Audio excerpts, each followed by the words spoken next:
We simulcast with our friends at Fit FM Trelawney's Radio, and we also simulcasting with Caribbean Media Vibes Radio as well. And we are joined as well by the Jeffrey Tavares Make We Talk YouTube channel this morning as well. So it's the time of the morning. It's 10 minutes.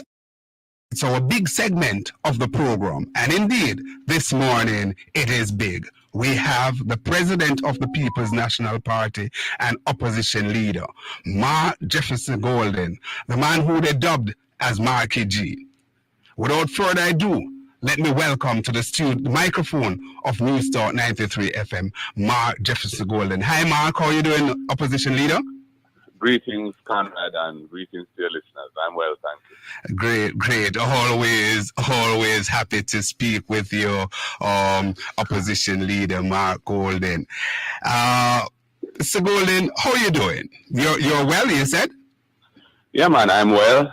Had a busy weekend. Yes.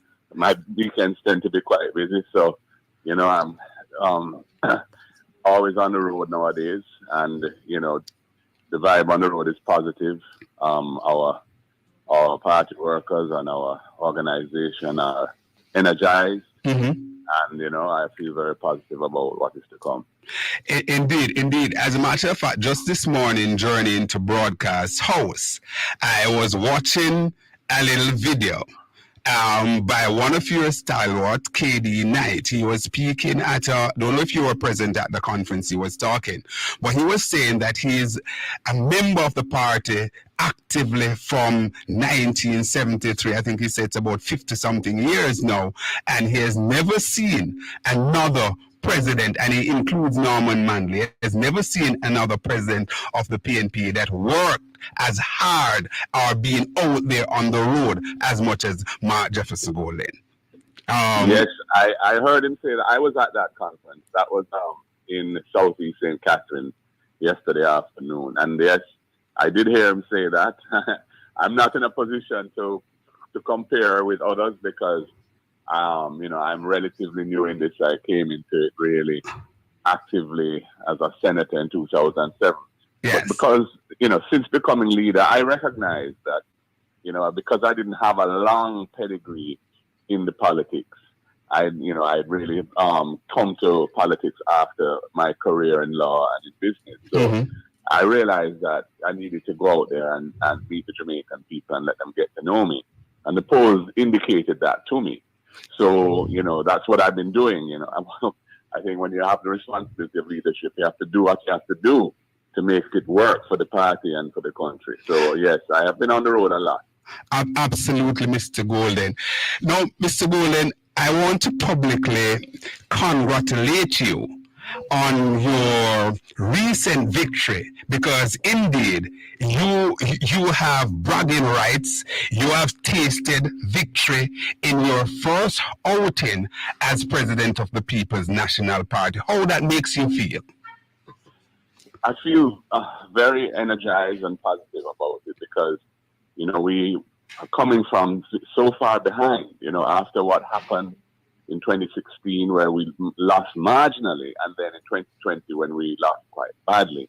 We've had to rebuild from a low ebb, so to speak.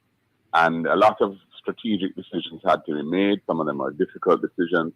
A lot of effort had to be put in by a great many people, and to see it all come together on the 26th of February the way it did, we got a bigger turnout nationally in that election than the 2016 local government election. So although people are focusing on voter apathy, the facts are that the actual number of people, of Jamaicans who voted in February 2024 was over 80,000 more than in the local government elections of 2016.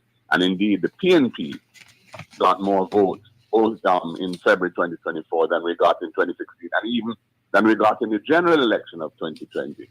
So for us, it was a very strong performance, and we could have done better. There were some things, we've reviewed it carefully since, and there are certain things that had we done, certain little tweaks that had we made, we would have won even more councils. But We won the national vote quite comfortably. We won the KSAMC, which is really the jewel in the crown, and we won the popular vote in the KSAMC significantly. And we retained Spanish Town, and we retained Portmore by a very substantial margin, and we won Hanover outright.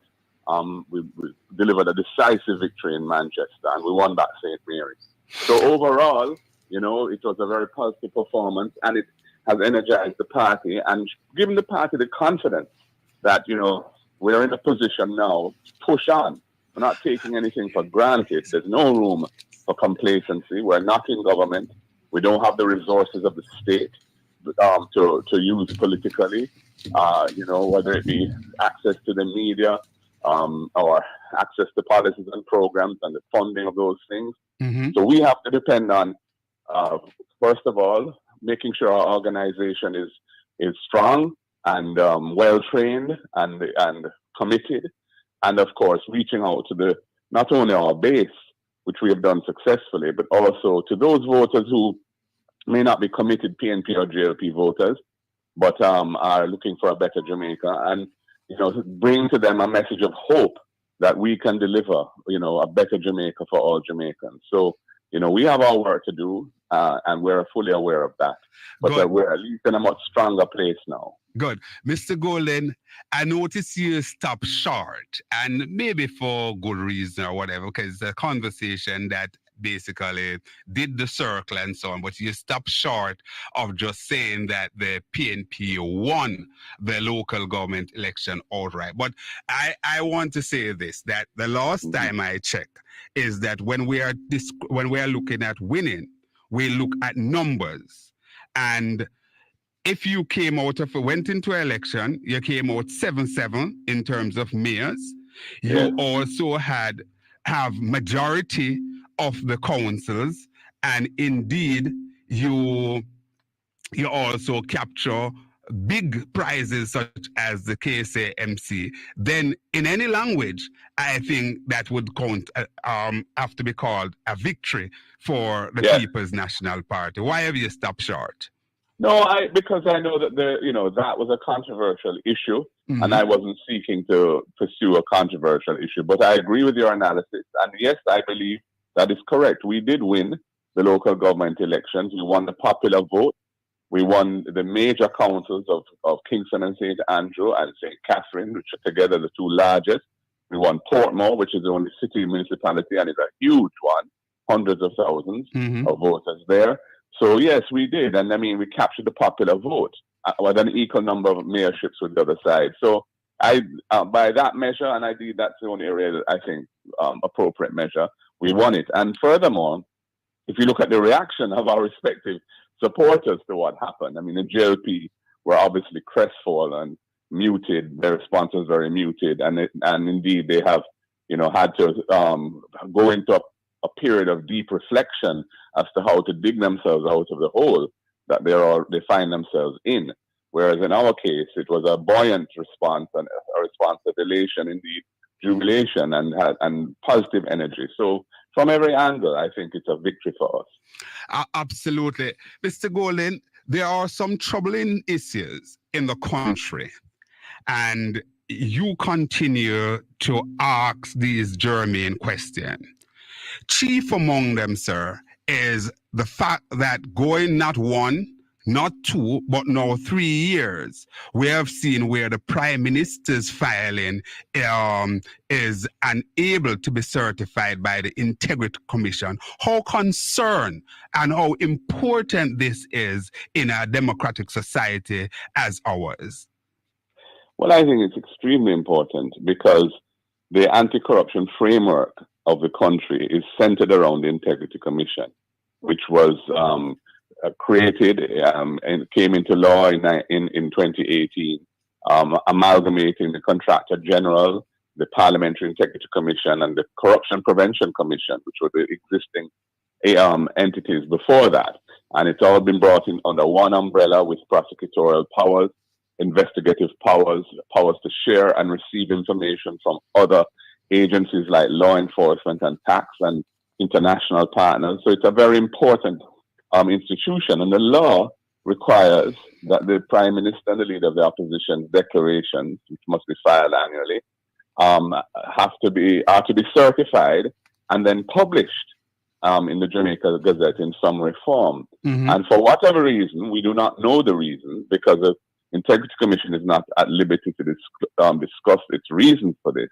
And the Prime Minister has not been forthcoming in any clear way as to the nature of whatever the problem is. But for several years, the Prime Minister's Integrity Commission filings, his statutory declaration of assets, liabilities, and income, have not been certified by the Integrity Commission nor published. And I think for a Prime Minister of a country, the head of government, to be in that position is absolutely untenable. You know, we must be in a position to have trust and confidence in the leaders of the country, and in particular the Prime Minister. So I think this is really a disqualifying feature that, you know, he can't proceed, I think, as Prime Minister to another term with this unresolved.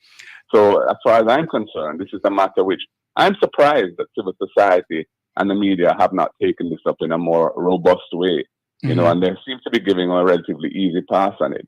I mean, to my mind, in terms of our international image and our relationships with other countries, this is a situation which Jamaica cannot move forward with and has to be resolved. Untenable, indeed, you describe it, Mr. Golden. And, you know, you said that this is a disqualification in going into another term.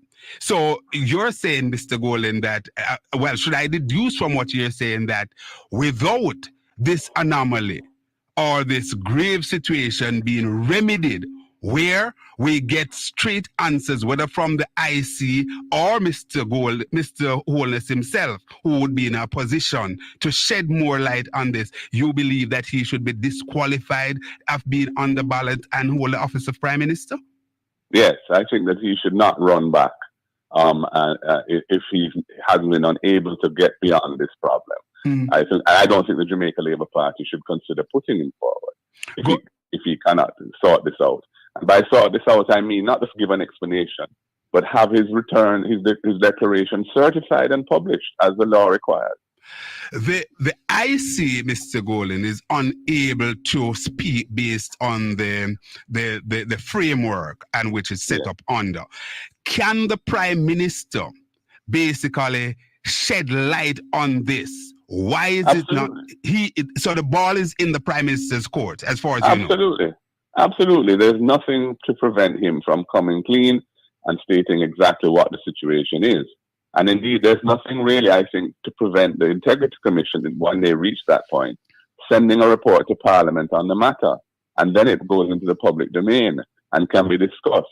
But at this point, they haven't done that.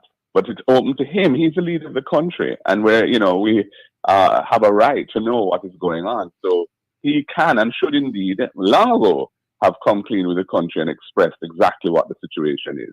But he's trying to avoid it. Good. This is major information coming through. Mr. Golden is putting out here, and certainly you'll get this nowhere else than right here, straight up with yours truly, Conrad O'Brien, the fireman. Mr. Golden, there's another layer to this. The illicit six. The alleged illicit six that you talked about over and over, or are you putting that on the agenda as well and doubling down and your call for those names to be published? You, on your side, you have assigned documents from all that none of your members are so written to by the Integrity Commission. So how do you go?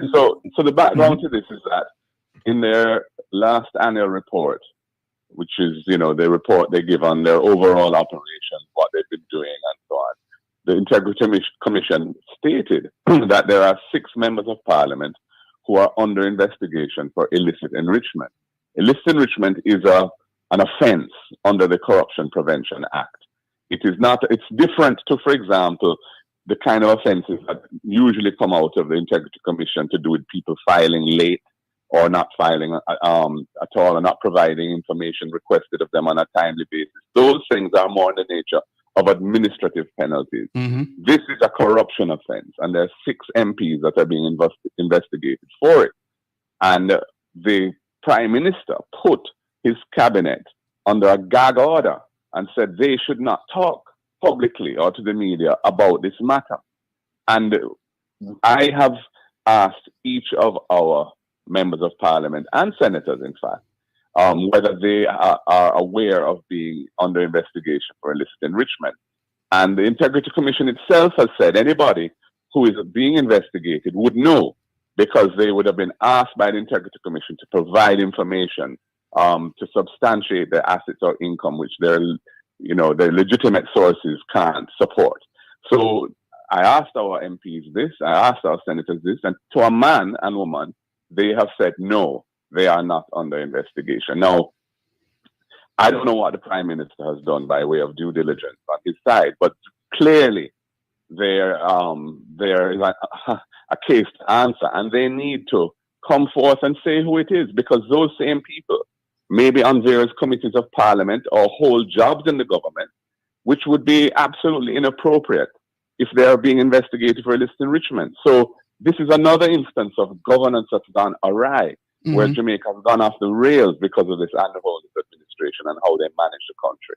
And so we are going to continue to call upon them to disclose who they are, and for the Prime Minister to take appropriate action, so that any conflicts of interest or any other appropriate issues that would arise as a result of them being under investigation can be mitigated by appropriate action being taken.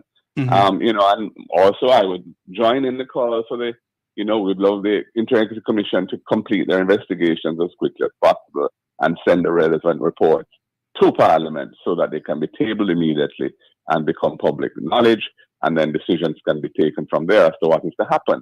But in the meantime, people need to come forward. Listen, man, the Westminster system of democracy is an honor-based system too, Parliamentarians are not supposed to deceive Parliament. They're not to lie to Parliament. And when things like this arise, they're expected to come forward and say, okay, this is the situation I'm in. And they must, if it's a situation which warrants it, they must take with themselves. That's part of life in politics, or it should be in our system. Yes, and you're demanding that. I am. Good. Yes. Mr. Golden, in recent time, the whole business of the constitutional reform is front and center on the agenda. There are some issues that you put forward as to how you would like it to be dealt with. However, the whole business of the engagement by the average Jamaicans, and I was saying in my preamble earlier, take for example a community like the University of the West Indies, that we have future leaders, the teachers' colleges, the community college all across the length and breadth of Jamaica. If you should do a survey now, I am sure that you would not get 1% or 2% of them who are so engaged and aware. How do you view this, Mr. Golden, and what step you think the government should take to remedy this? I think it's deeply problematic. I think that we should have approached this entire process differently.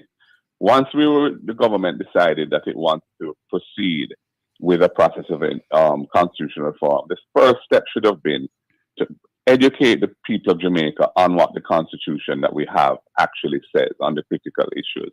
So there should have been a big public education process, program, a campaign underway around that.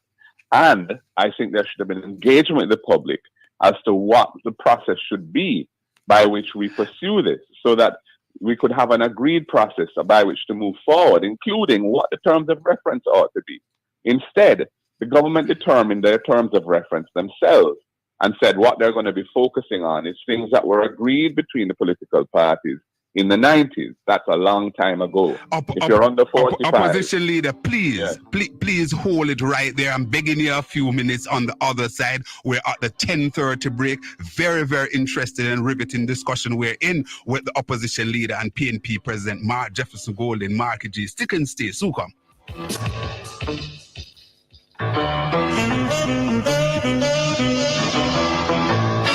News Talk 93 FM.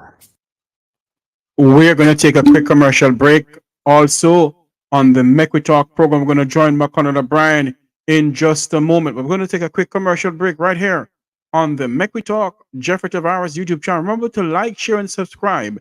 It's a simulcast broadcast this morning. from News Talk 93 FM into our system here. It is a simulcast broadcast this morning from News Talk 93 FM into a system here, where we're going to have Conrad O'Brien speaking to opposition leader Mark Jefferson Golden. We'll take a quick break. We'll be right back.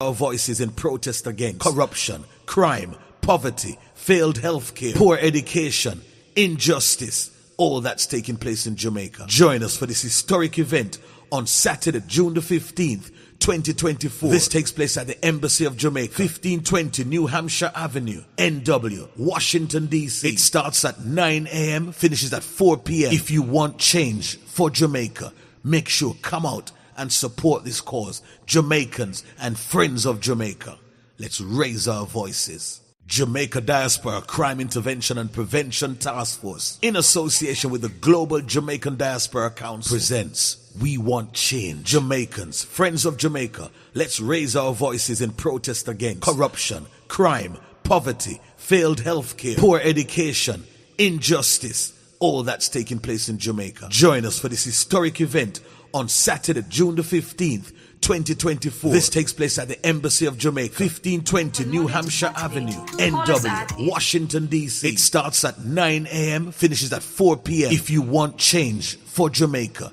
make sure come out and support this cause. Jamaicans and friends of Jamaica, let's raise our voices. Jamaica Diaspora Crime Intervention and Prevention Task Force, in association with the Global Jamaican Diaspora Council, presents We Want Change. Jamaicans, friends of Jamaica, let's raise our voices in protest against corruption, crime, poverty, failed healthcare, poor education, injustice, all that's taking place in Jamaica. Join us for this historic event on Saturday, June the 15th, 2024. This takes place at the Embassy of Jamaica, 1520 New Hampshire Avenue, NW, Washington, D.C. It starts at 9 a.m., finishes at 4 p.m. If you want change for Jamaica, make sure come out and support this cause. Jamaicans and friends of Jamaica, let's raise our voices. Jamaica Diaspora Crime Intervention and Prevention Task Force, in association with the Global Jamaican Diaspora Council, presents We Want Change. Jamaicans, friends of Jamaica,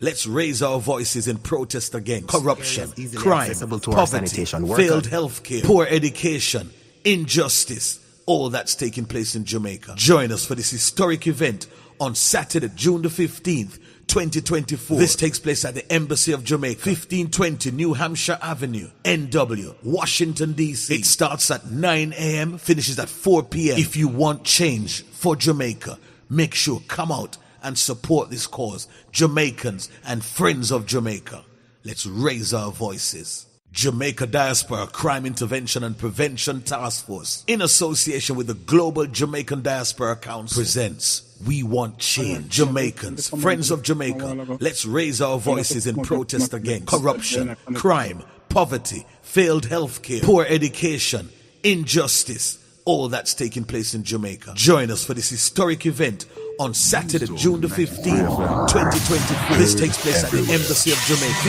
1520 New Hampshire Avenue, NW, Washington, D.C. It starts at 9 a.m., finishes at 4 p.m. If you want change for Jamaica, make sure come out and support this cause. Jamaicans and friends of Jamaica, let's raise our voices. Jamaica Diaspora Crime Intervention and Prevention Task Force, in association with the Global Jamaican Diaspora Council, presents on the clock. And indeed, we're friends. coming to you live from the studios of News Talk 93 FM. We're partnering with Fit FM simulcasting, and we're also partnering with Caribbean Vibes Radio Network, and indeed our friends and the Jeffrey Tavares. I want to be absolutely clear, and so I can give you so you know exactly where to pick it up.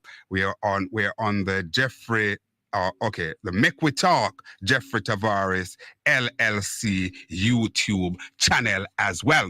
We're in our spotlight segment with the leader of the opposition, Mark Jefferson Golden. He has the street name Marky G, resonated with a lot of people. And indeed, we're seeing where a lot of things has been happening for the People's National Party under the leadership of Mark Jefferson Golden. Chief among them, the victory that certainly have the wind in the sail for the PNP in the last local government election. And also that latest Dan Anderson poll. We will talk to Mark Jefferson Golden about that as well. But we were discussing the Constitution, and he was in full flight. Welcome back, Mr. Golden. Thanks for holding, sir.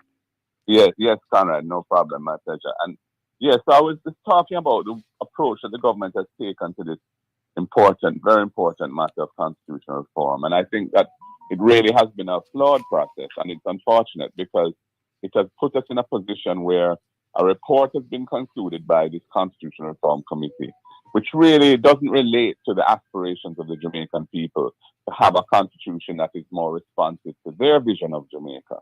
Because what has happened is essentially the terms of reference that the Constitutional Reform Committee followed, and indeed the composition of the constitutional reform, were largely handpicked by the government or determined by the government, with the exceptions that the opposition was invited to have 2 persons nominated to that committee, and 2 were nominated by me to represent us. I also had suggested to the government that the committee needed some technical strengthening with somebody who had some experience in this area. And I had suggested Hugh Small to them, and they had agreed. And so Hugh Small is a member of the committee, though he doesn't strictly represent the opposition. Yes. But apart from that, though, the bigger point is that the terms of reference was really around implementing decisions that were taken in the 1990s out of the constitutional reform process of that era. Now, for anybody, say 45 years old now or less, would have had no input whatsoever and very little, if any, awareness of what that process was about. Yes. So for them, it's a kind of an alienating, I would say, undertaking that is now being embarked on, because these decisions are just being put forward, and they had no say in the matter. Yes, there were some cosmetic town hall or other engagements that the committee belatedly were, pressed to pursue because of the public outrage in the way in which it was all being done behind closed doors. But the issues that came out of those discussions with the public did not find their way into the Constitutional Reform Committee report, because the report was essentially around the issues that were in the terms of reference that were created by the government at the beginning of the process. So that's where we are. And, some of the issues in the report are problematic from my perspective anyway, and from the opposition's perspective. For example, the impeachment procedure, which was a commitment of the Jamaica Labour Party in their 2016 manifesto. Prior to that, in 2011, I think, when Bruce Golding was Prime Minister, a bill had been tabled, I believe in his name, for impeachment. It was not pursued or passed, but it was brought to the House by him. Yes. And then when the whole issue with the MP from Central Westmoreland, who was caught up in that imbroglio with the video of a woman chair beating and all of that. Yes. I thought this is untenable because nothing was being done about this in Parliament, and I felt that we ought to revive. And you raise ruckus that he should not sit among your members. Yes, well, absolutely. I mean, he's not one of our members, and he should not be among us. But I reviewed the bill that had been tabled back in the 2011 era, and tweaked it a bit to make it apply to things that anything that really amounts to egregious conduct that would bring the office of a parliamentarian into disrepute, basically. And I tabled that as a private member's bill in Parliament in 2021, I think it was. And I've been seeking to have that sent to a joint select committee so it can be reviewed by all parliamentarians and members of the public who may have an interest in this, because I believe accountability for our behavior is one of the areas where the public are dissatisfied. People want to see mechanisms whereby if somebody who's been elected is not behaving in a manner that's appropriate or not doing their job, there's something that can be done about it other than waiting until the next general election.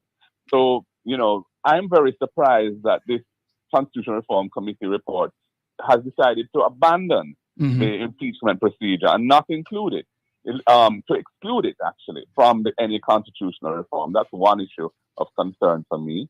Other issues can relate to how this president, the new president, will be chosen. You know, I think it's very important that the president, as part of the separation of powers and the balance of power in the country, should be somebody who is independent of both political parties and is perceived to be independent and can enjoy the trust and confidence of all of us. The way the Constitutional Reform Committee has framed it is that essentially, if we don't agree on somebody, that is the Prime Minister and the leader of the opposition, do not agree, then the person put forward by the Prime Minister can be approved by a simple majority in Parliament. So essentially, what that says is that the Prime Minister chooses the President. And I don't think that's the right way forward. I think that for our democracy, where the President is not just ceremonial, the President is involved or will be involved in important issues, such as making key appointments to sensitive posts in the public service. And that's an area where the independence of the President is going to be important. So I don't support the mechanism that the Constitutional Reform Committee report has put forward. And I'm not alone with that concern. Many others share that concern in civil society and elsewhere. And there are other things in there, you know, that we could discuss, but I don't want to take up all of our time talking about the Constitutional Reform report. But there are a number of important issues that are problematic in that report. And of course, the fact that the CCJ, the final court of appeal of the country, has not been embraced as part and parcel of the current reform. If we are moving away from the monarchy to become a republic with our own head of state, who's a Jamaican, we should also have, as our final court, the institution that Jamaica helped to establish, helped to finance, and which is performing extremely well and has developed a fine reputation for its jurisprudence and for its practice. And that is the Caribbean Court of Justice. You know, we have a situation now, Conrad, where if you're not a very wealthy person, or if you do not have a case which some human rights lawyer in the UK is minded to take up, you are not able to take your appeal beyond the second stage, which is the Jamaican Court of Appeal. And it is a problem because that denies access to justice for our people. And it's a situation which they've been denied from slavery coming right through. It's time to stop that. Indeed, Mr. Golden. In the interest of time, I want to just kind of move quickly. So therefore, it's certainly a non-negotiable position that the opposition has taken as it relates to, you know, twinning the CCJ with the departure from the monarch. Yeah, as I have said, we are not interested in a half-hearted, piecemeal ending to our relationship with the monarchy. The Privy Council is the King's court. The orders that are made as a result of the decisions of that court are orders made in the name of the King of England. We cannot be a republic, in my opinion, at this stage in our development and life as a nation, and cling on to the coattails of the British in relation to this important institution, which is the final court that interprets our constitution, interprets the rights of our citizens, and makes orders that affect our daily lives on very critical matters. We can't stay with them. I'm certainly in sync with you, Mr. Golden, and we have a constitution now that we have to govern by that constitution that we have now. It is the linchpin. It is the compass that governs us. But you are saying that we are into the jaws of constitutional reform. So do all of these things. But I'm trying to stay clear of it. But the naysayer, Mr. Golden, they are saying that, listen, you are saying remove ourselves totally from the king, but at the same time you are looking at the citizenship arrangement. I'm not going there in depth, but we can discuss that too if you wish. I don't want to go into it totally. I just want you to just say to Jamaicans what your position, because I don't get their position. the impression that you're holding any hard and fast position. You're saying if there is a constitutional reform, you're willing to abide by it. Isn't that what you're saying, sir? Yeah, I am indeed what I'm saying. I'm saying, look, the constitution that we have, and indeed from before the 1962, has allowed Commonwealth citizens to be members of parliament and senators. And we have had many of them in the parliament. And indeed, we have many of them in the parliament. Now, if we're reforming our constitution, then we have to make decisions as to whether rules like that should stay as they are or should be changed. I put forward that my own view is that in modern Jamaica, where we have a very large and influential diaspora of Jamaican citizens abroad who support this country financially and in many other ways, and indeed that who we are very dependent on to sustain the standard of living and quality of life that exists here now. An investment as well. That it is a narrow and parochial, insular approach to say, okay, the Commonwealth citizen exception to dual citizenship no longer makes sense. I agree. But then the solution that some are proposing is that we should just eliminate any kind of accommodation of Jamaican citizens who have other nationalities and say that you can only sit in our parliament if you are exclusively and only a Jamaican citizen. Now, I don't personally think that's the right way for Jamaica to go forward. I think that's an old-fashioned view, and I don't buy this argument about mixed loyalties and divided loyalties, because I believe that we can test by people's behavior and their careers whether or not they're committed to their country. And we use foreign nationals for all sorts of things. You know, coaches of our national football team and many other things. We have had persons from abroad doing important jobs, sensitive jobs. So the question is, what is the person's credibility, and are they persons that you can trust and have confidence in? But on the other hand, if you exclude persons who have dual citizenship, you're excluding literally hundreds of thousands, maybe millions of talented Jamaicans, some of whom may want to come back to Jamaica and serve, and should not be forced, I believe, to give up whatever citizenship they may have acquired during the course of their lives in order to do so.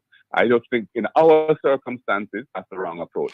However, I am a Democrat, I am a democratic person, and I think if the popular view differs from my own, and if they want the narrow position to prevail, and to say in order to sit in our parliament, you must be a Jamaican citizen only, then my personal decision will be, I will comply with the rules, what the applicable rules are, and give up the British passport that I have as a result of being descended from my English father. I was born here, and I've only ever lived here other than for education. I was abroad. I've only ever worked in Jamaica. And my commitment is to Jamaica, and I've served Jamaica in public and private life. So I will give up that if that is the decision that the Jamaican people want.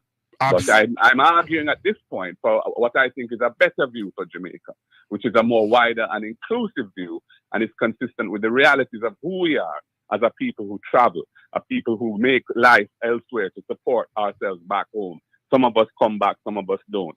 We can't exclude Mr. Golden, quickly. In recent time, we saw where the Prime Minister pounced, and he said that, listen, he is in support of dual citizenship, but is only the Prime Minister and the opposition should not have that, which I personally find to be a very nonsensical view, because the Prime Minister or the opposition leader, anything could happen, and one of your own from the Parliament will have to elevate. How would you handle that? What's your take on that? I think that was an entirely opportunistic statement that he made. He had never put that forward ever before.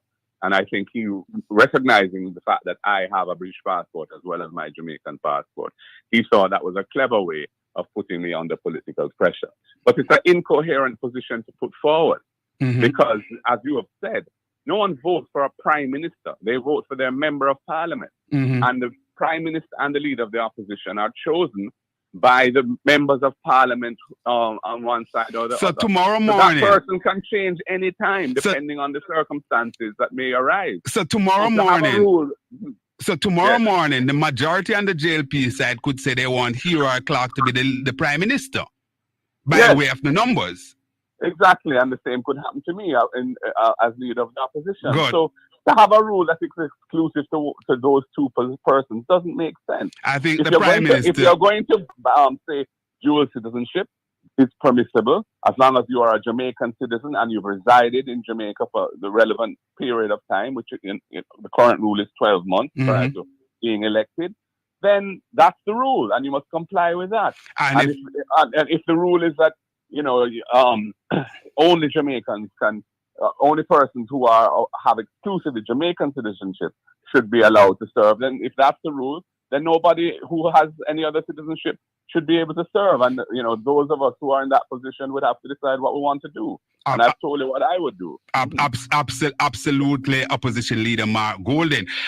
Some things coming in here, Mr. Golden. Recently, we saw where in Parliament it was revealed that to retrofit a building in Mandeville will cost $1 billion, and about 500+ million have already paid out in rent for 2 buildings that have not been occupied. My listeners asking you, what's your take on that? Because certainly this seems to be a stretch of no mean proportion. Yeah, well, I think that it is an absolute disgraceful misuse of public resources to be spending hundreds of millions of dollars of public funds to rent buildings which are not occupied by the relevant agency, and to be committing to spending $1 billion or more, no doubt it will be more, on an asset which is not owned by the government, but is owned by the private individual who is a landlord. I think that is an untenable arrangement and ought not to have been implemented. And, given the nature of this government, I would not be surprised if political pressures were brought to bear to facilitate these particular arrangements on behalf of persons who support the governing party. I would not be surprised at all. So you're saying that you're not surprised if there's some tinge of cronyism and affiliation basically drove what we saw there? I would not be surprised if somebody was given an instruction to proceed with the transactions. I would not be surprised, given how this government operates. My goodness. So the trust deficit, Mr. Golden, seems to be very, very low in this government. We saw recently where Minister of Government, Darrell Vaz, basically per law, your personal information out there. The conversation, it was raised even in the Senate and Friday by one of your own senator, Senator Lambert Brown, that he would not be prepared to take up this NIDS offer and so on. How severe this could affect this program, this NIDS program going to its conclusion with what came out of Darrell Vaz? I think that Darrell Vaz, as a minister of government, behaved very inappropriately and probably unlawfully in disclosing on public radio information that came from a non-public database within the government system. I don't know the mechanism by which he acquired that information, but I can tell you that based on what he was saying, it was clear that the information originated within a government agency, which had that information on a confidential basis. So I think that it was a very unfortunate precedent that he set when he did that. Mm-hmm. And, I have been consulting with my attorneys about it, and I will make a decision as to whether I wish to take that matter to court or not.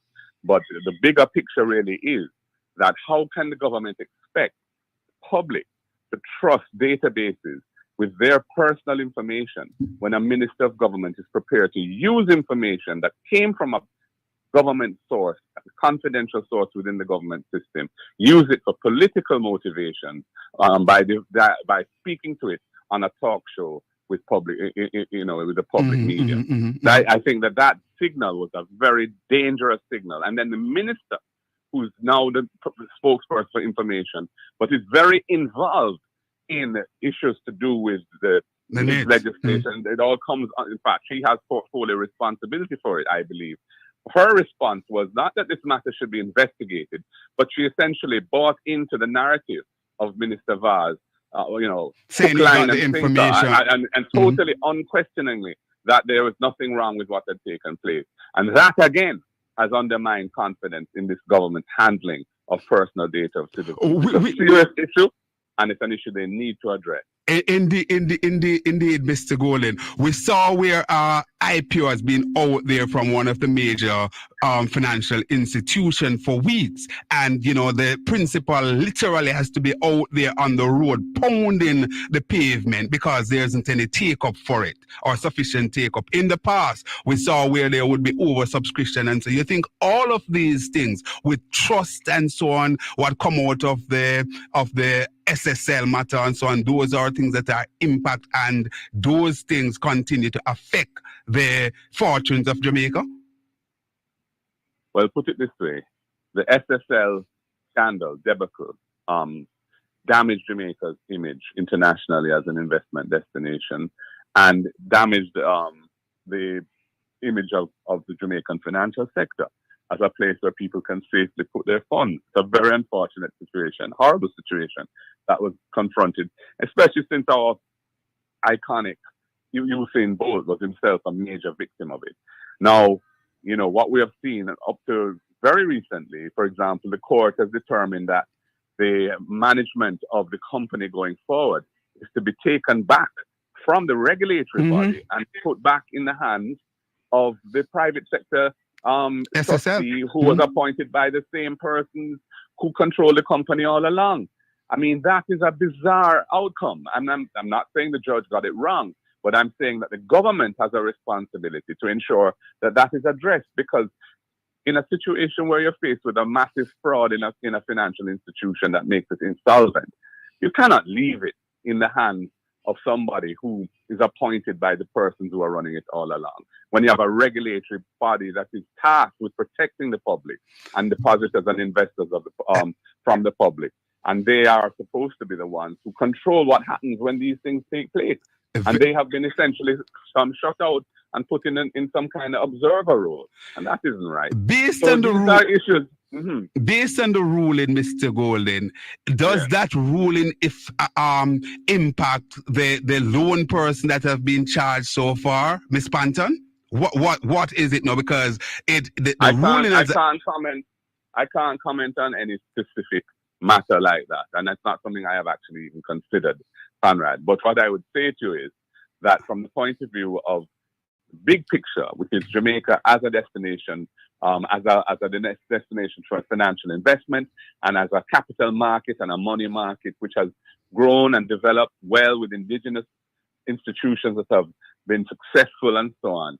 This kind of thing needs to be avoided. We had a reputation, I think, of having a good regulatory system. When the 2008-2009 international financial crisis occurred, no institution in Jamaica went under. It was well managed as a result of the regulatory framework that had been put in place by the People's National Party after the financial sector problems of the mid-90s.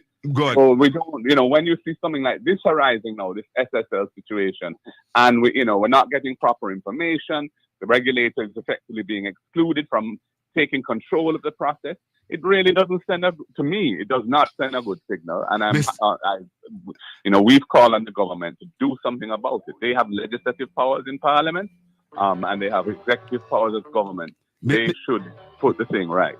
Good. Mr. Golden, I'm out of time totally. We saw the poll recently show you 8 percentage points ahead. What this means for your party going forward? In 30 seconds. It's an affirmation of what we feel on the ground. When we're on the ground a lot, and we get the response of the people on the ground, and the people want us to change. And they want the People's National Party back in government. They're tired of the corruption. They're tired of the hard life and separation under this government and its uncaring responses to the plight of the people. So I'm not surprised by that 8% lead. Thank you very much, opposition leader and PNP party president, PNP president Mark Jefferson Golden, Marky G. Thanks for that. Let's go to the break. We overshot the time. When we come back, we can look at all of what Mr. Golden said in a nutshell. There you have it. Simulcast broadcast with Mark Jefferson Golden and Conrad O'Brien from News Talk 93 FM. It has been a robust discussion with Mark Golden and Conrad O'Brien.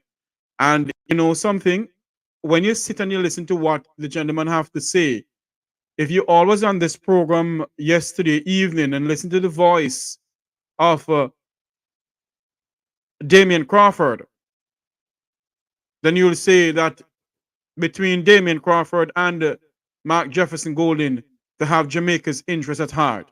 It has been a simulcast broadcast right here on the Make We Talk Jeffrey Tavares YouTube channel.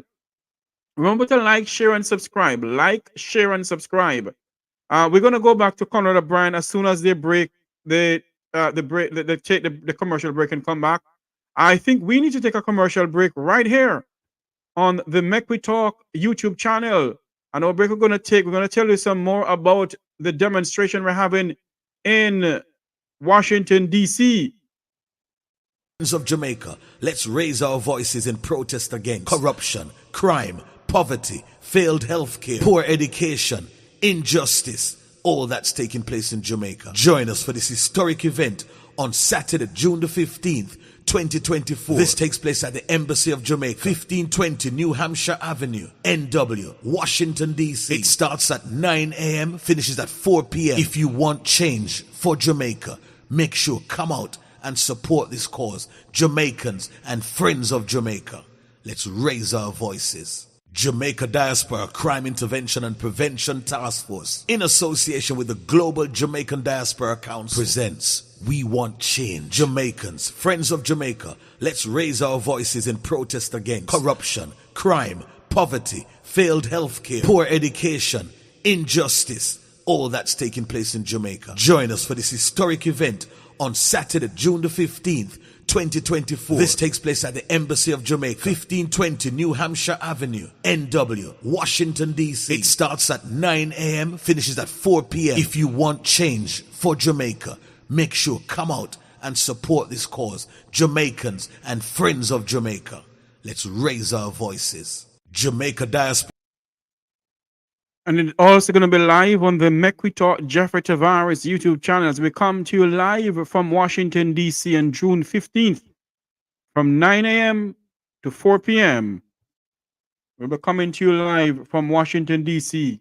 Crime Intervention and Prevention Task Force, in association with the Global Jamaican Diaspora Council, presents We Want Change. Jamaicans, friends of Jamaica, let's raise our voices in protest against corruption, crime, poverty, failed healthcare, poor education, injustice, all that's taking place in Jamaica. Join us for this historic event on Saturday, June the 15th, 2024. This takes place at the Embassy of Jamaica, 1520 New Hampshire Avenue, NW, Washington, D.C. It starts at 9 a.m., finishes at 4 p.m. If you want change for Jamaica, make sure come out and support this cause. Jamaicans and friends of Jamaica, let's raise our voices. Jamaica Diaspora Crime Intervention and Prevention Task Force, in association with the Global Jamaican Diaspora Council, presents We Want Change. Jamaicans, friends of Jamaica, let's raise our voices in protest against corruption, crime, poverty, failed healthcare, poor education, injustice, all that's taking place in Jamaica. Join us for this historic event on Saturday, June the 15th, 2024. This takes place at the Embassy of Jamaica, 1520 New Hampshire Avenue, NW, Washington, D.C. It starts at 9 a.m., finishes at 4 p.m. If you want change for Jamaica, make sure come out and support this cause. Jamaicans and friends of Jamaica, let's. And there you go. And the guest speakers will be Wilfred Radigan, Herb Nelson Jr., and others. They will be on the platform giving you their speech, and we'll be bringing it to you live. The Make We Talk Jeffrey Tavares YouTube channel will be bringing it to you live from Washington, D.C. on Saturday, June 15th from 9 a.m. until 4 p.m. I'll be broadcasting from 9 until 4 p.m. Then I have to get myself over there because I have to end up taking a flight back home. But there you have it. We will be broadcasting live from the protest in front of the Jamaican Embassy in Washington, D.C. So join us then. Our guest speakers are Wilfred Radigan, Herb Nelson Jr., and others. They'll be coming there to speak to us on what is going on in the land of wood and water against corruption, lack of water, crime, and other stuff that our Jamaican people are facing. So join us then as we come to you live from Washington, D.C. We're waiting to join back Conrad Bryan on News Talk 93 FM. Raise our voices. Jamaica Diaspora Crime Intervention and Prevention Task Force, in association with the Global Jamaican Diaspora Council, presents We Want Change. Jamaicans, friends of Jamaica, let's raise our voices in protest against corruption, crime, poverty, failed healthcare, poor education, injustice, all that's taking place in Jamaica. Join us for this historic event on Saturday, June the 15th, 2024. This takes place at the Embassy of Jamaica, 1520 New Hampshire Avenue, NW, Washington, D.C. It starts at 9 a.m., finishes at 4 p.m. If you want change for Jamaica, make sure come out and support this cause. Jamaicans and friends of Jamaica, let's raise our voices. Jamaica Diaspora Crime Intervention and Prevention Task Force, in association with the Global Jamaican Diaspora Council, presents We Want Change. Jamaicans, friends of Jamaica, let's raise our voices in protest against corruption, crime, poverty, failed healthcare, poor education, injustice, all that's taking place in Jamaica. Join us for this historic event on Saturday, June the 15th, 2024. This takes place at the Embassy of Jamaica, 1520 New Hampshire Avenue, NW, Washington, D.C. It starts at 9 a.m., finishes at 4 p.m. If you want change for Jamaica, make sure come out and support this cause. Jamaicans and friends of Jamaica, let's raise our voices. Jamaica Diaspora. Let's raise our voices. Jamaicans from all walks of life will be joining us as we come to you live from the Jamaican Embassy in Washington, D.C., where Jamaicans will be joining a protest against corruption, crime, and other things. We just had a robust discussion with Conrad Bryan and opposition leader and president of the People's National Party, Mr. Mark Jefferson Golding. Mr. Bryan had a robust discussion with him a while ago. They touched on various topics: dual citizenship, the situation in our country, and what Mr. Vaz did, Daryl Vaz. My opinion on what Daryl Vaz did, it is very, very, very troubling to know that a minister of government have access to everybody's data. If you go and apply for a passport, the minister know when you apply for the passport how much money you spend. That should not be. That should not be. No one should have any access to your information at all. And that is why Jamaicans must be very concerned. Must be very concerned about people can access your information. So we must ask the question, is NIDS a secret thing or is NIDS a public thing? Everybody can get all your information from NIDS. I know within the United States they said that you shouldn't give out your social security number to no one. You shouldn't give information to anybody at all. So how is it?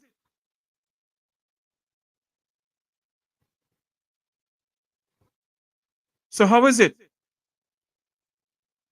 that the minister can get information on another Jamaican citizen? Whether they like it, yes or no, if Mark Golding even have a British passport, he was born in Jamaica. And I'm not taking from Mr. Golding.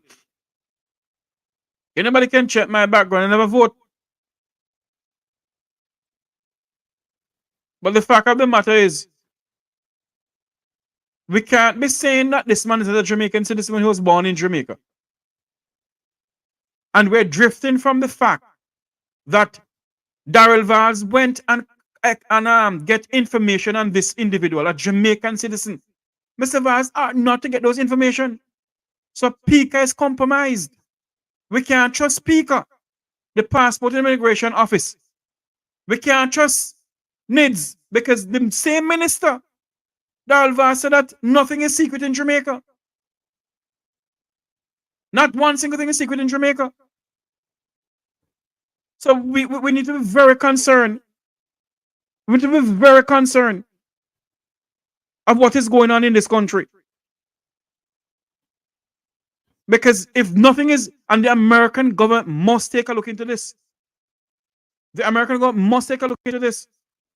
We're going to go back over to Conrad O'Brien at News Talk 93 FM. We're going to go back over to him live. Just a moment, please.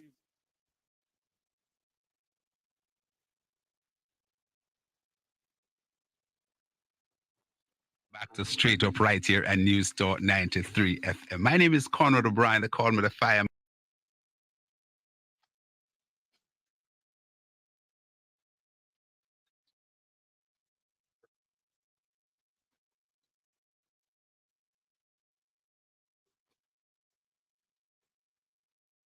Discussion there. You know, he talked about the situation, the untenable situation with the Prime Minister. He said he would not be surprised if somebody was nudged to basically sign off and those things, those actual wanton and misuse of Jamaican taxpayers' money.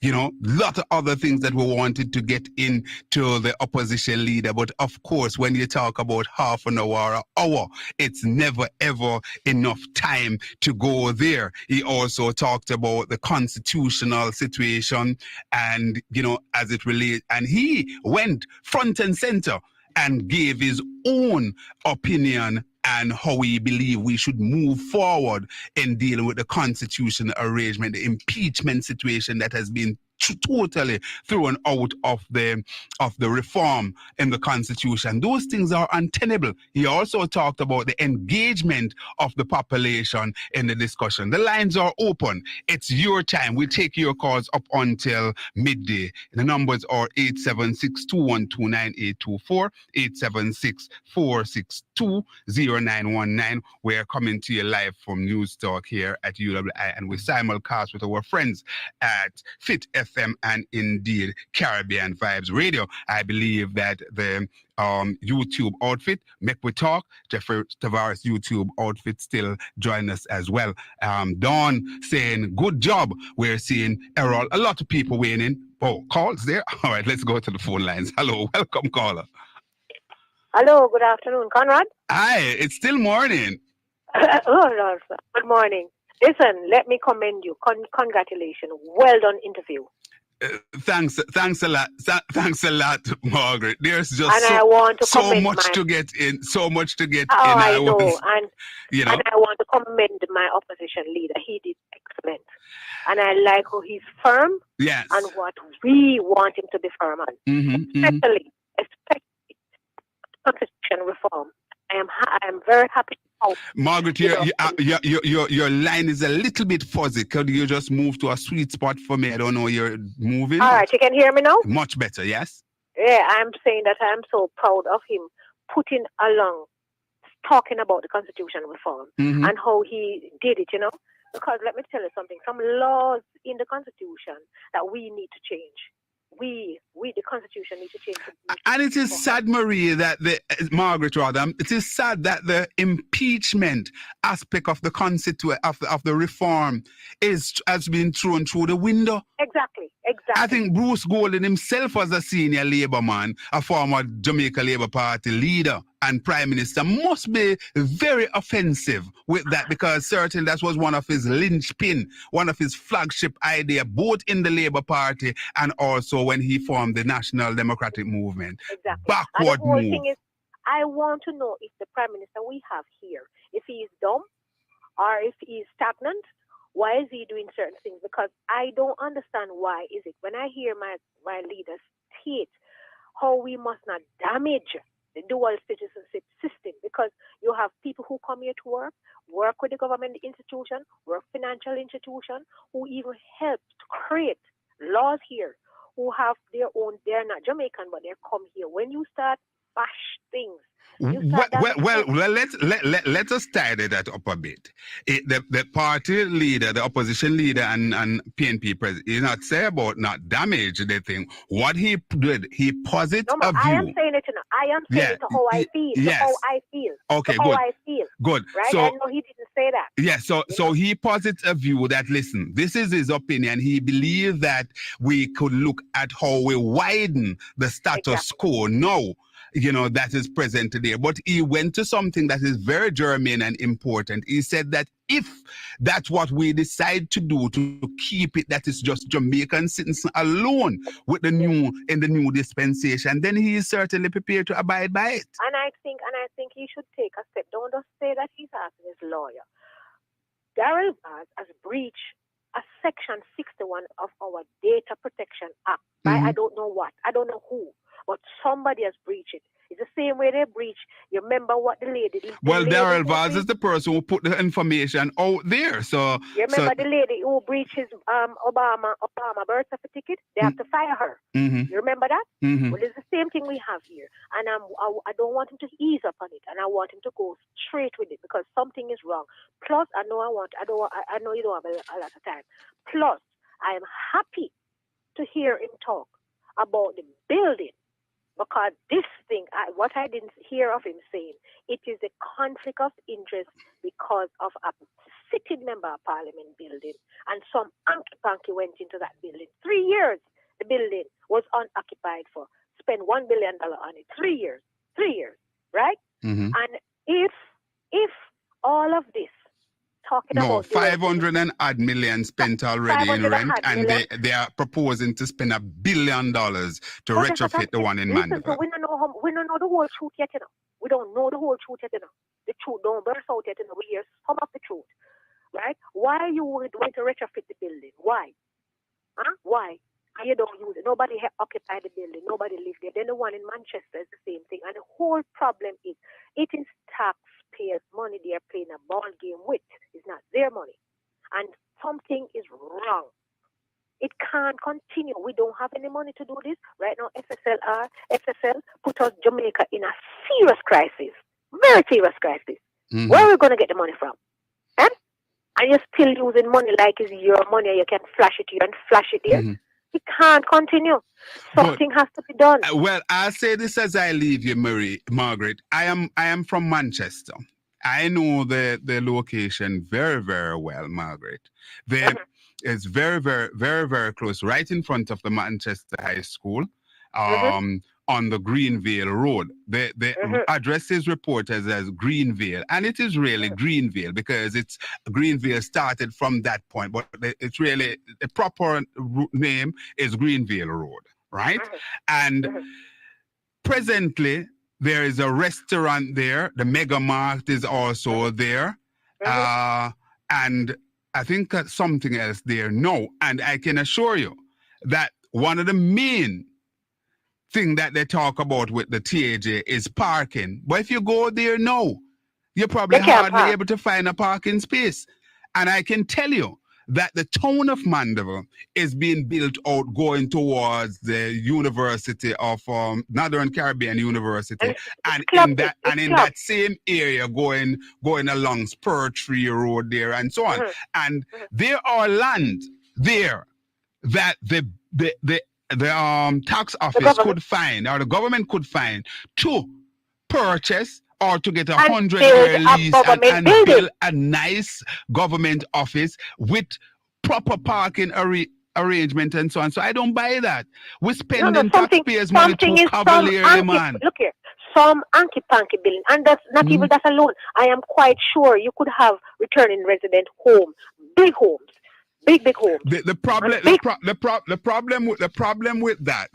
with the big home situation is that you would be venturing into a residential community. Area. But at least why can't the government find these land, buy the land, build a building? Why is it that the government can't find it? When we were in power, and on the TJ Patterson, Alston Stewart bought a building on halfway fee for the National Solid Waste Company. Then they kill him for it, The Jamaica Labour Party, they kill him for it. It would be instructive now to look at what the cost of the value of outer money is right now. Value for money. You're talking about retrofitting a building for $1 billion. You're talking that hold on there, Margaret. You already extended 500 million 500 already, thousand. and 500 million. Jesus Christ. And then the next thing is the building. We don't own the building. You're leasing the building. We don't own the building. You could build a building. Half of the building you build, you could rent it and make back the money. Rent it to private enterprise. Rent it and make back the money. And it's your building and you have a valuable building for the government. Right? Absolutely. Because remember that rental or lease are recurrent expenses, you know. Of course. And you have the two buildings. One in St. Mary unoccupied for 3 years. That one is owned by the Member of Parliament there, Dr. Dunn. Dr. Dunn. And of Dr. course, Dunn the one in Mandeville, we know it's owned by the Azan. So No. It's Gazan owned the Gazan Azan. It's one of their biggest supporters, Gazan Azan. Let's be fair. Gazan Azan. To be honest with you, I don't even know his politics. One of them supporters, one of them boys. Well, right? And let me talk. One of them boys. And the whole problem is another French handshake again. Because Dr. Dunn get a big handshake. Kazan Azan get a big handshake. Why is it we have to do these things? What you don't understand is taxpayer money you're playing games with? You're playing games with taxpayer money and you don't care? Come on, Mr. Holiness. Do better than that. Good. It's a disgrace. Shame on you. And thank to my opposition leader. Stand firm. Keep the fire burning. Because you're going to be the next Prime Minister. Comrade leader. Thank you very much, Conrad. All right. Thanks a lot. All right. Good. Okay, so have a lot of persons weighing in here. Wilfred Gray, Dawn, Michael, Hamilton. A lot of persons are weighing in. And we're also seeing Samuel there. All right. Judith Thompson. Paulette. Asking some question there. Errol Robinson. Errol was saying that good morning, Comrade OB. All right. Wishing you all the best life has to offer. Bless up, my brother. And he said, Comrade leader, Mark Jefferson Golden, be of good courage. All right. So a lot of people I'm also seeing here, somebody weighing in from the States down saying, good job, Mark Golden. All right. Okay. And Julia Ann Richards is saying, good day, Conrad. Hi, good day. How are you doing? Okay. So the lines are open. We can take some of your calls. The number is 876-212-9824. That's 876-212-9824 and also 876-462-0919. John McKay in Canada, he's also waiting. Sonia Bradshaw, all of you guys, how you doing? All right, so Clovis down there in Manchester, Radcliffe as well, how you all doing? Okay, thanks for coming on board here. All right, so let's Paulette, trust not in their dictionary. She is referring to the government to say that trust not in their dictionary. All right. Okay. Hello. Welcome, caller.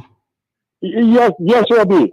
Yeah, man. We'll have to trust about this. Yes. I know you would. I know you would. Yeah, man. After hearing your leader. Very, very, very good interview. Good question. Good questioning. And then, Thanks a lot. Thanks a Mark, lot. Mm-hmm. Yeah, Mark had a real big man. Mm-hmm. And he was on top of his game. All right. Very, very good job. You mentioned something a while ago. Yes. About outer money. The people who I remember one radio station. They found the outer money thing for 3 straight weeks. I remember. Yes, when you're in a public life, you have to prepare for your name card. Cliff Hughes. Mm-hmm. There was on this thing for 3 straight weeks and more and more. Mm-hmm. And look at this what's taking place now. This is worse than outer money.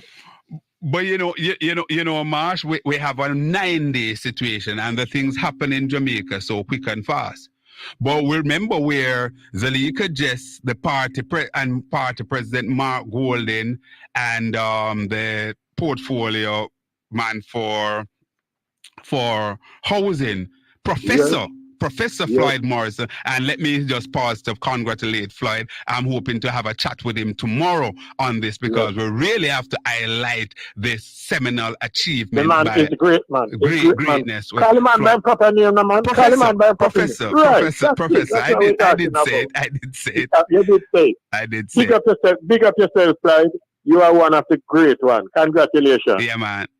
Mm-hmm. So I was saying about the housing trust situation. Remember that how much $1 million was given to this developer? Yes. And then just rinsing money. Yeah, him just rinse it and then basically give them back and give them $20 million on it. Not even 1%. You know what I mean? Listen, when the dust is settled, and some of these people, the people in this administration, really examine what they do to this country, I think they have to hang their head in shame, you know? Right, I tell you. I have never ever seen it like this. Never. Yes, never. I've never seen so much corruption. I am 70 years old, and I've never seen so much corruption in all my life. Even when the GLP did build school, what we can't find. I'll know we are searching student school. And when the GLP, then we lose one beach under the GLP. Beach can't be found under the GLP. I don't time that the corruption of a wicked life. This that a GLP. And for those of our listeners who have not looked at the history and don't know, there was at a time when schools were being built. So a number of schools were supposed to be built in Jamaica. We didn't get the amount of schools that was in the 60s, and schools were actually missing. One of the persons who was involved in that was Arthur Burt, and he took the plane out of Jamaica and didn't return. So those are facts, and I have two interns here with me in studio, and so I'm actually giving that information so they can do the research on them. All right, they are students, journalism students at Carimac, so you guys can look at those information because Darrell Vaz again. You realize that Darrell Vaz always get people in trouble. What is that now? What other trouble now? All right. Check the sequence. All right. In the stand up on a platform that I put on it, and in tell one superintendent, one whole heap of them words. Right? And when must it apologize or but that is him. You remember a policeman by the name of James Fogg? Yeah, man. You remember a businessman, his name is it Bignall? Yeah, man. You remember that incident? Yeah, we recall, but those were basically settled.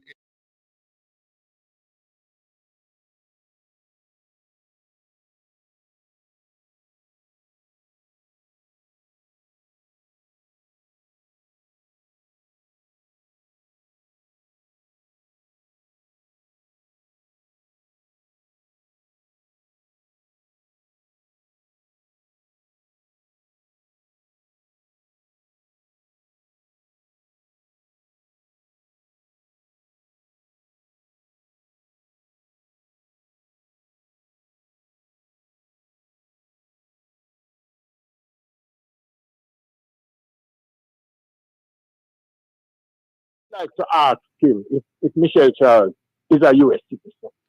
Well, that's a good question because it's out there in the public domain. As a matter of fact, Senator Peter Bunting, he was on a podcast or a YouTube channel recently, and he stated that information there, or evidence rather, that you have persons who were holding American citizens sat in the lower house, and he said is that there possibly one person in the cabinet now who is an American citizen, and I think we need to get those information out there. It needs to be laid bare. And as I said another one. We can go all the way to Israel, you know. Yes. And ask again if Mr. Henry is an Israeli citizen. sitting in our parliament. He is not a part of the Commonwealth. those questions are out there, and let's see if they will answer, Marsh, because those are the questions that And people we are need asking. them to answer quick enough. We're not supposed to just touch them and let them know this. Because if Michelle Charles is a US citizen right now, she better walk out of the parliament and don't come back. So she walk out Those are the allegations out there. Let's see if they will answer those allegations, Marsh. Have to go. Take care. All right. All right. Take it Go easy. to Good, the 11:30 break. Super.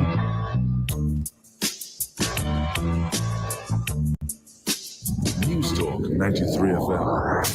Heard everywhere.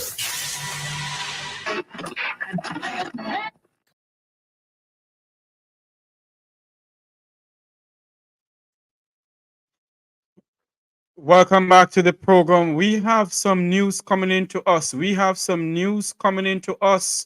Bear with us, please. We have some breaking news coming into our news center right here on the Mecwi Talk Jeffrey Tavares YouTube channel. We're going to bring the breaking news to you. Some breaking news coming into us right here on the Mecwi Talk Jeffrey Tavares YouTube channel. Wow, this is not looking good. This is not looking good at all. Not looking good at all. This is not looking good one bit. My. This is Mecwi Talk breaking news.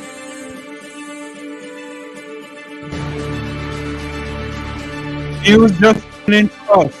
The body believed to be that of a missing school teacher has been found near Salt River in Clarendon. As the body of a missing school teacher has been found near Salt River in Clarendon. That is news coming to a new center right here.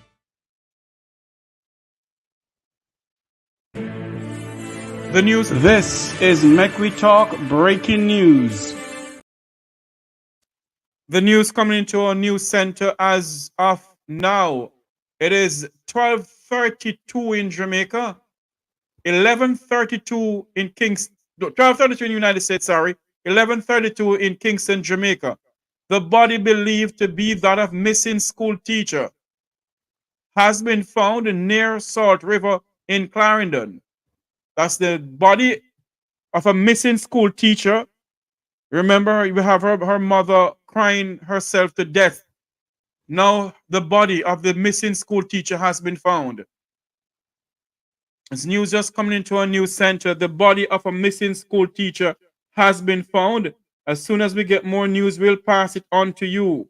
That's the body of a missing school teacher have been found right here. Has been found near Salt River in Clarendon. We're going to go back over to Conrad O'Brien at News Talk 93 FM to continue with his program. Hopefully, we can get the news from him also. But what we're getting here, that the body of a missing school teacher. Let me see if I can get a hold of Conrad O'Brien and tell him that there's a news coming into a news center here that the body of the missing school teacher have been found. The body of the missing school teacher has been found.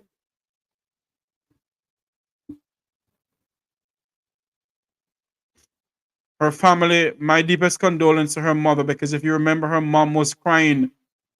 She was crying so bad that her daughter has not been found. Her daughter has not found, and her daughter did not come home after school.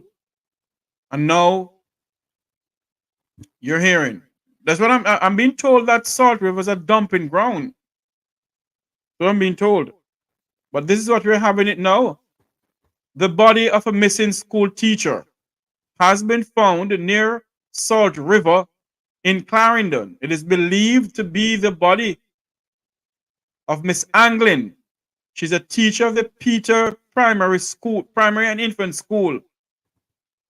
The teacher has been missing since May 13th, 2024. That's what we're getting, that the body of the missing school teacher has been found. Yes. What we're getting here, the body of the missing school teacher has been found.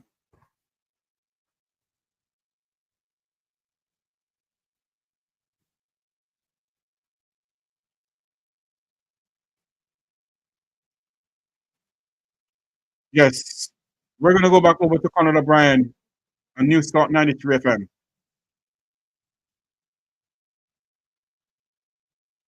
Oh, one moment for me, please. We're going to go back live over to Conrad O'Brien, but there you have it. The body of a missing school teacher have been found. It is believed that the same teacher who has been missing for a while from May 13th, her body has been found. That is the news coming into a news center right here on the Make We Talk Jeffrey Tavares YouTube channel. Corporate uniform and shoe. News Talk 93 FM. We're going to join Conrad O'Brien on News Talk 93 FM as he wrap up his program. But as the news coming into us,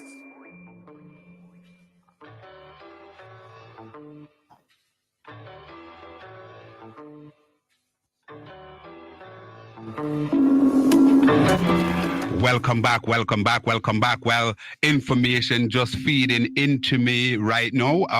But I'm producer, we can check to see that the missing teacher, Danielle Dawkins is her name. She has been found in the area somewhere in Clarendon there, somewhere along the Salt River Road. So I'm getting that information courtesy of Jeffrey Tavares from that YouTube outfit there.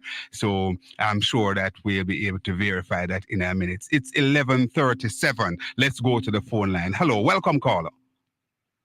Good. Yeah, we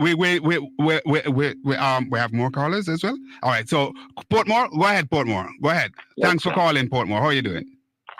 Not too bad, sir. Good interview, I must say.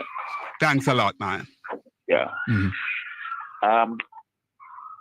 One thing too, I hear you saying about, people would have some shame. Don't you realize that this is the biggest problem that we are having with this government? But we still expect people to shame, and that is one thing I've noticed from very early. When people have no shame, they have no conscience. And that is why whatever they do, they just do it, and as they have no regard, because there's no remorse. You notice there's no remorse, not one single incident. Well, certainly. What I will say, Portmore, is that the kind of wanton spending and flagrant disregard for the taxpayers' money, especially against the background when so many of our students are struggling, so much of our mothers are struggling. People are just struggling to put food on their table, and it's like, I know nothing. Just pen it. Just look at how.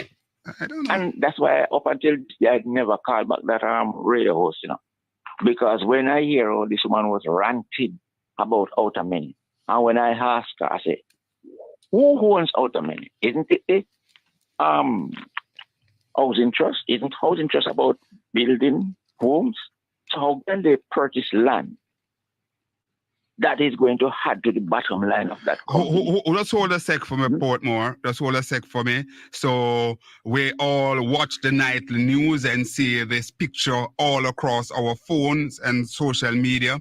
The young teacher from over there in Portmore, and we are getting a confirmation now. So body believed to be that of missing teacher found in Clarendon.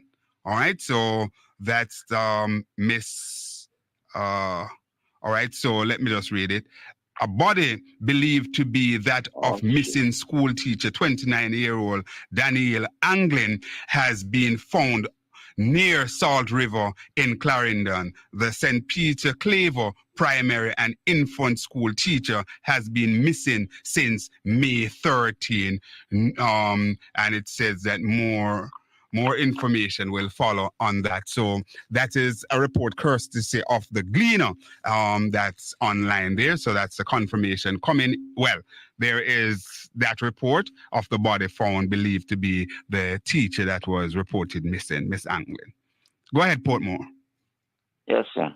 Sorry to hear. Yes. I was hoping that again had all of that, she might have been returned alive based on some. Yeah, thanks, Shady, and thanks, quick on the draw, angling, yes. Mm-hmm. Go ahead. And it's unfortunate, why I tell you now. Just raise your voice a bit, Portmore. I'm saying the wanton brutality.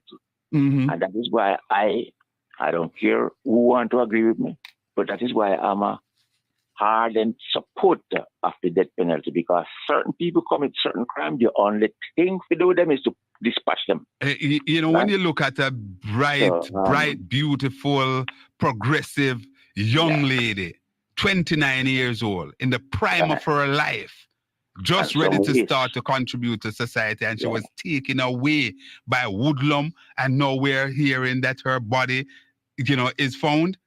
I mean, this is sad. Right. Just like the young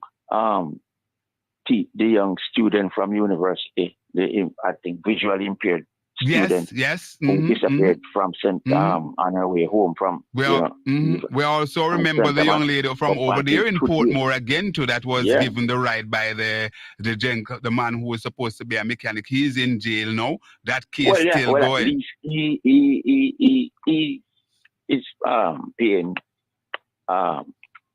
and as I said, some cases might be different, but some of these brutal one-time murder. Yeah, Portmore kind of derail a bit, but let's get back to your substantive point that you want to make, because I'm constrained with time. This thing without how many, the people make such a big deal, don't you see? This entire board of the house just had to resign at the time, didn't it? Yeah, I remember. Yes. Her board that was led by the late Douglas, Eastern Douglas. And when I asked, but where is how is them crone, is them what I'm saying? Them bailing out them friend or something like that. So tell me something now. You taking $1 billion to refurbish a building that you will have to eventually give up. So you put in place now a program to provide funding or provide income to people who are better off than the average Jamaican citizen, and you're providing them with this kind of money for the next 30 years, while the ordinary Jamaican citizen who, after finding the taxes to pay, can't get the most basic amenities in this country, and they don't see that as being corruption. Why is it things like post office and other government building? Why don't they use taxpayers' money to build permanent building to serve the public? Why on earth you have to take how much billion you could get with $1 billion? Huh? I mean, where are the people who were supposed to be, who was jumping and foaming at the mouth during the outer many, and even the White House incident where they called where the Shah called scandal White House? We hear the Minister of Health come out and say that the $32 much billion that they spend on Cornwall Regional is not corruption. So if something have a overrun of over how much 100% is not corruption, and I know they don't even have a deadline for the end for when that project is going to finish. If that is not corruption, I don't know what is, and I don't know where is on earth a Minister of Health could be presiding over something like that. And him not leave office, but as I said, the whole of them is a shameless setup. I don't know what. They have no shame. All right, Portmore, let's leave it there for today. Tomorrow I have more time. I want to take a few more gather. I have quite a few that we have to reconnect with, and some more holding. Thanks a lot. All right, it's 44 on the clock, and indeed, we continue to take your calls. Say hi to Shady and Donaldson. Hello, welcome, caller. Hi, good morning, Conrad. Hey, hi, John. How you do, man? I'm not doing bad. I'm here listening to the caller. Good.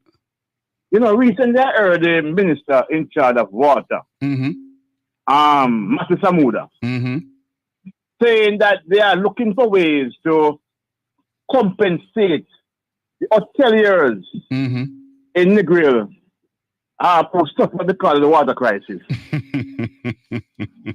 You know, my brother, when I heard it, it boggles the mind. It boggles the mind. I tell you, yeah. because there's something. So are they looking ways to compensate those farmers who lost so much? They lost dollar? Hey, look here. Listen. The little lady who have a cook shop. We have a lot of a cook shop. We have 3-4 days because she don't have water. The farmer who can't get the water in place. The house owner, the mother, the lady who's got the yard wash 3 times a week. Who can go 1 time because of the water crisis. Mr. Matthew Samuel, by extension, the JLP government will be compensate the hoteliers. Well, you know, John, some people don't like to hear it and you'll get a pushback from it. But it is argued that the JLP government or the JLP as a party, they seek to feather the nest of rich people in this country. And when you hear this kind of sort of thing, it really begs the question, because here you find you're worried about finding a way to compensate hoteliers, but you're not concerned about the average Joe. And you know, this morning I listened to Mark Golden, you know, and I know they're still listening now, and I am saying that I am impressed with him, and I'm just saying to Mark now that Mr. Golden, the Jamaican people are depending on you. You're from a strong lineage.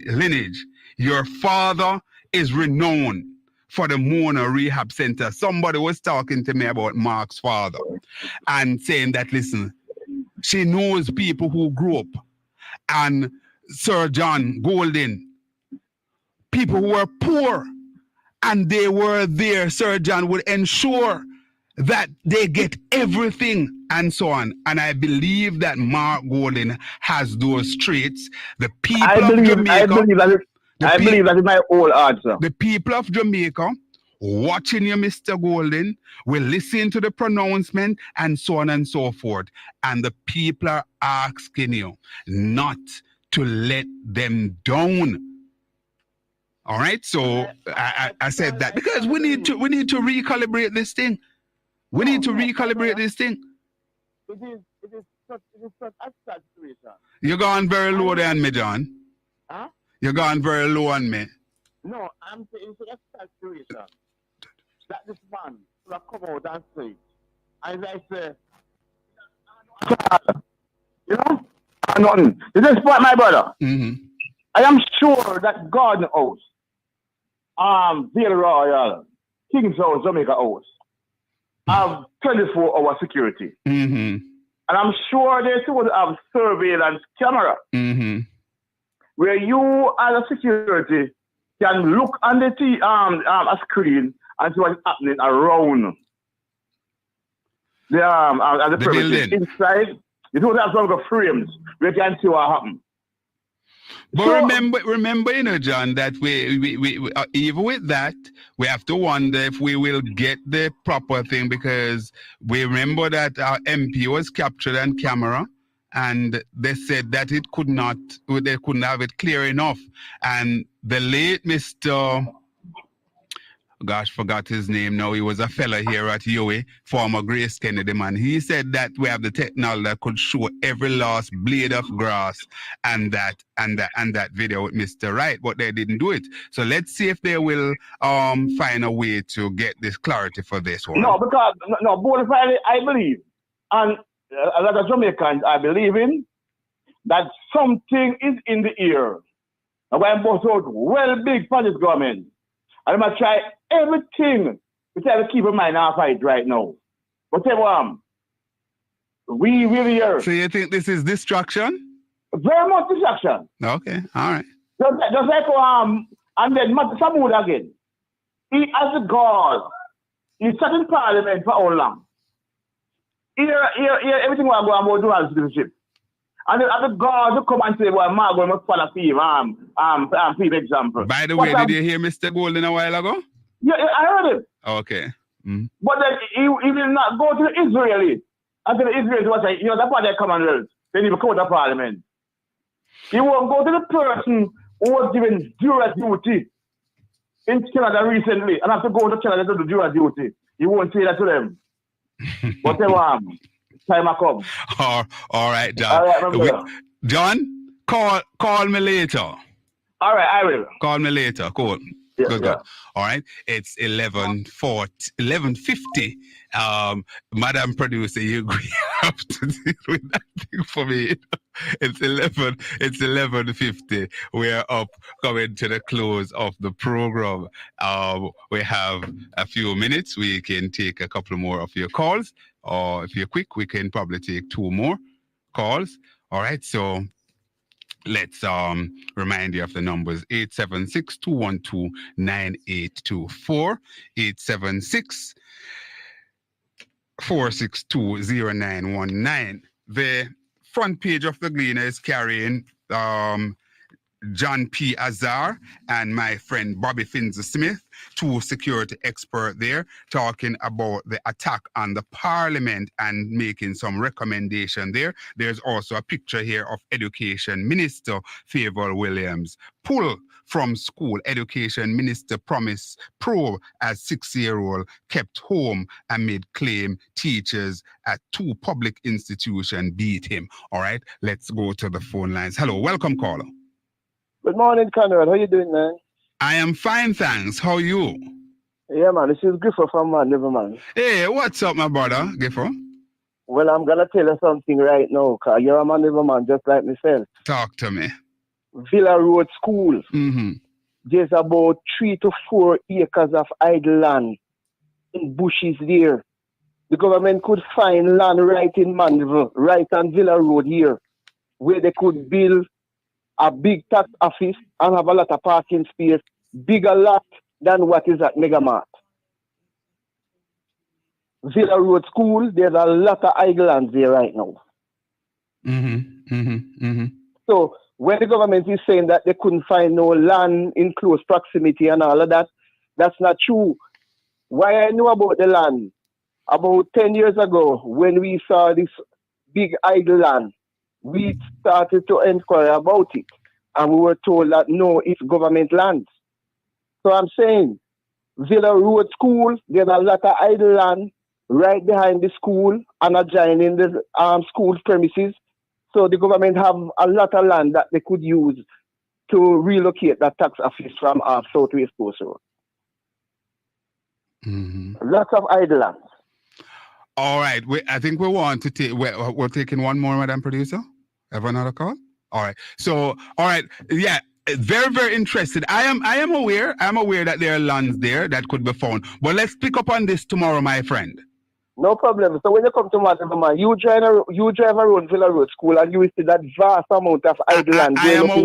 I'm aware. I'm aware of those lands, my friend. Take care. Blessings. Okay, man. Good. All right. So the callers weighing in there, and certainly there are lands all around Manchester there in close proximity that could be found to have a taxpayer tax office there. All right. So we have about 7 minutes to go, so we can take the calls, and we're going to ask you to be brief with us, get straight to the point, and as we accommodate the final call. All right.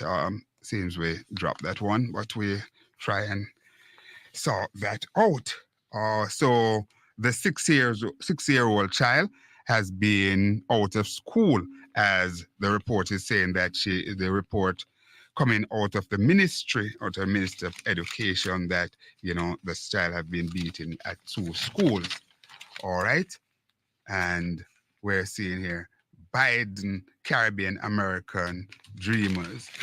Hello, caller. Morning. Hi, morning, comrade. How you doing? I don't have much time because I've been trying to call for a man and I'm getting voicemail. Yeah, man. A lot of things. But quickly, sir. I don't know. I never know say a rich man like a Daryl Vaz could have won so much whole house. Daryl Vaz won half sort of whole house. One of them dropped down for Matthew Samuda. But what I want to know, sir, because I have a problem with the war. Yes. In the Middle East, the Israel-Gaza war. And I have a problem. Yes, the Palestinians, them go over, go kill off the Israelis on October 7th. But it is as a result of the occupation, because history did not start on October 7th. So I want to know if our foreign affairs minister, she said, we're going to recognize Palestine as a state, if it is in word or it is in deed. Mm-hmm. That is what I want to know. Further, we are talking about dual citizenship.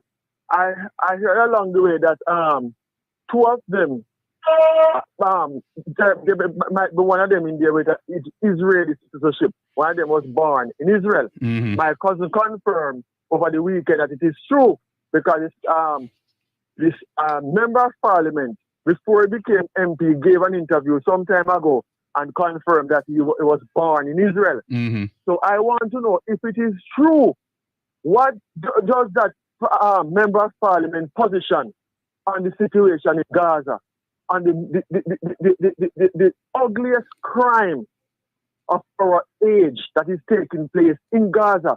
What is his position? When telling constituents, if in constituency agree with it, agree with the starvation of the children in Gaza and the adults, agree with the starvation, no food. Can't reach the people in that, they must eat animal feed. Mm-hmm. They must use the animal feed to make flour. I want to know if he's in agreement with that and if his constituency is in agreement with it.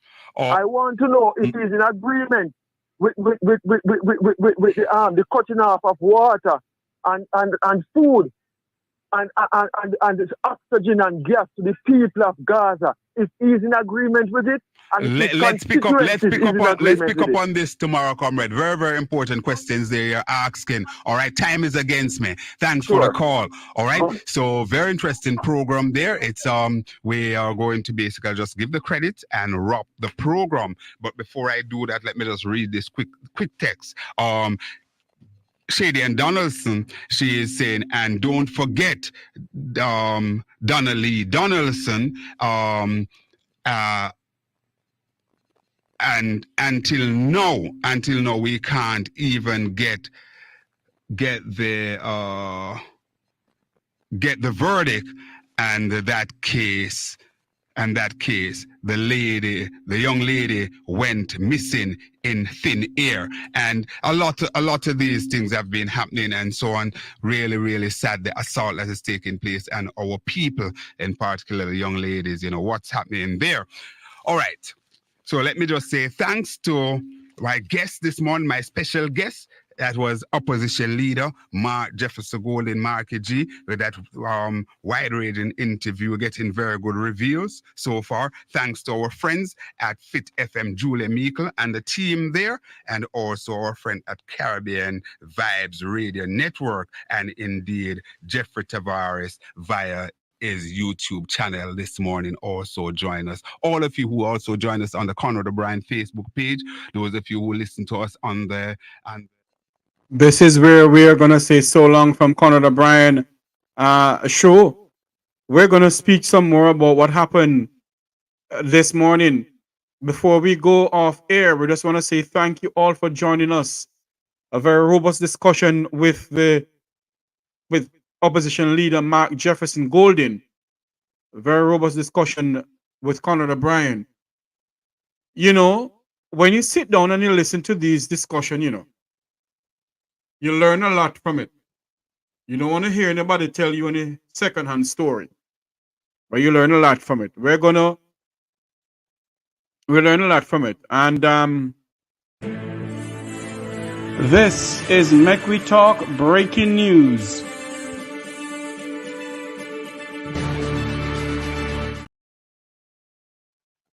Yes, the news that is coming into us: a body believed to be that of missing school teacher 29-year-old Daniel Anglin has been found near Salt River in Clarendon. The St. Peter's primary and infant school teacher has been missing since May 13, 2024. More details to come. You're just joining us. A body believed to be that of missing school teacher 29-year-old Daniel Anglin has been found near Salt River in Clarendon. The St. Peter's primary and infant school teacher has been missing since May 13th, 2024. As soon as we get more news, we'll pass it on to you. Letting you know that this evening at 7 o'clock, we'll be speaking to security expert Robert Finzi-Smith on the assault on democracy, the assault on the Jamaican Parliament. We'll be speaking to security expert Robert Finzi-Smith. We'll be speaking also to human rights activist Luke George Cook. We'll be coming onto a program on other security analysts and political commentators. So join us for a robust discussion this evening. Hopefully we're going to have Conrad O'Brien to come on also. We're going to speak about the assault on Jamaica's democracy. Until you hear our voice again, may God bless you. Remember to like, share, and subscribe to the Make We Talk Jeffrey Tavares YouTube channel.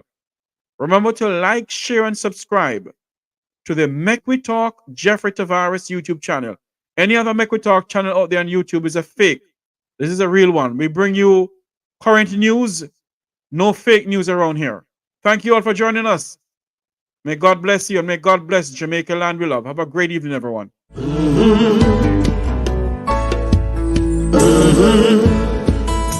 When the game gets rough and this life just seems so tough, make we talk, my people, make we talk.